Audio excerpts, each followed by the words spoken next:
Let's understand how to build the data frame to explore basic transformations. We'll be creating data frame using air traffic data. Our air traffic data is in Parquet file format. The files are in HDFS. We'll understand how to get the details about files in a moment. We can use spark.read.parquet to create data frame by passing appropriate path which contain air traffic data. In this case, Spark is of type Spark session. We will see how to create Spark in a moment. We will build the data frame using 2008 January data only, even though we have 20 years worth of data. The reason why we are using only 1 month of data is it is counterproductive to use the whole dataset to explore the APIs for the learning purpose. If you want, after you learn, you can actually run these against the whole dataset, but to begin with, just focus on 2008 January data itself.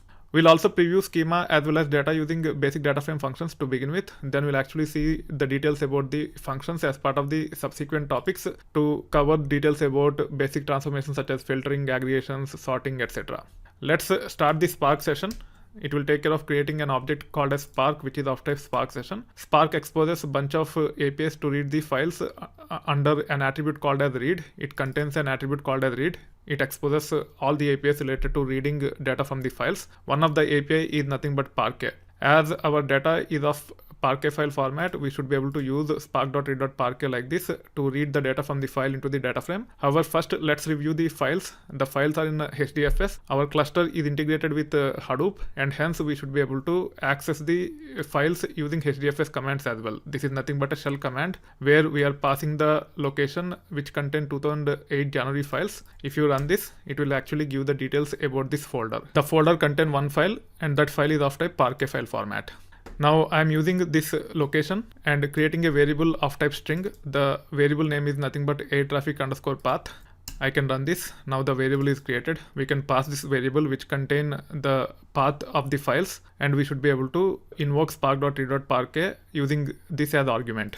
It will take care of creating the data frame by name air traffic using the data that is there as part of this location.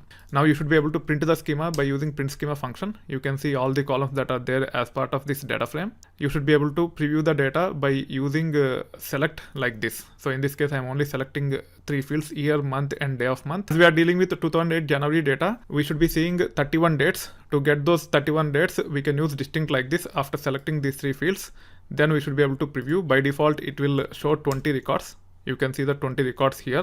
If you want to get all the 31 records, you can actually say of 31 like this. It will actually display all the 31 records. You can see the dates here. As we have used distinct, it is only showing distinct dates. You should be able to see all the 31 dates by running this. You can see the output here. If you want to get count of these distinct dates, you can actually say air traffic.select of year, month, day of month dot distinct, then dot count. Let me add another cell. Let me say dot count here. You can see the count here. It is nothing but 31.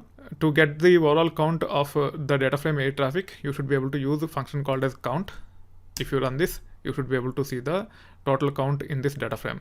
It has 605,659. If you want to review all the fields in this data frame, you can actually say air traffic.show, and then you can run this. You should be able to preview data related to all the fields in this data frame. This is how you can get started with creating the data frame.